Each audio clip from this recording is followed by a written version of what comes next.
La Commission nationale des droits de l'homme, CNDH, a annoncé de mettre en place un programme de désengorgement dans les prisons, considérant que la surpopulation dans les milieux plutôt carcéraux est l'un des facteurs qui contribuent à pérenniser la torture et autres traitements cruels, inhumains ou dégradants en RDC.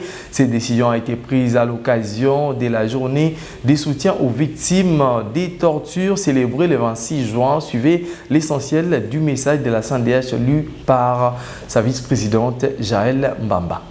Pour se conformer à la Convention contre la torture et à la Constitution, la RDC s'est dotée d'une loi spécifique pénalisant la torture.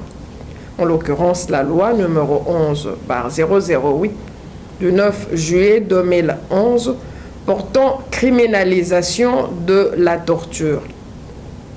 Cette loi constitue une avancée significative aux côtés d'autres instruments et mécanismes tant nationaux qu'internationaux de lutte contre la torture. Chers compatriotes, la loi organique numéro 13/011 du 21 mars 2013 portant institution, organisation et fonctionnement de la Commission nationale des droits de l'homme, CNDH en sigle, spécialement en son article 6, lui confère entre autres attributions celle d'enquêter sur tous les cas de violation des droits de l'homme, de procéder à des visites périodiques des centres pénitentiaires et de détention sur toute l'étendue de la République démocratique du Congo. À ce titre, considérant que la surpopulation dans les milieux carcéraux est l'un des facteurs qui contribuent à pérenniser la torture et autres traitements cruels, inhumains ou dégradants en RDC, la CNDH a lancé un programme de leur désengorgement.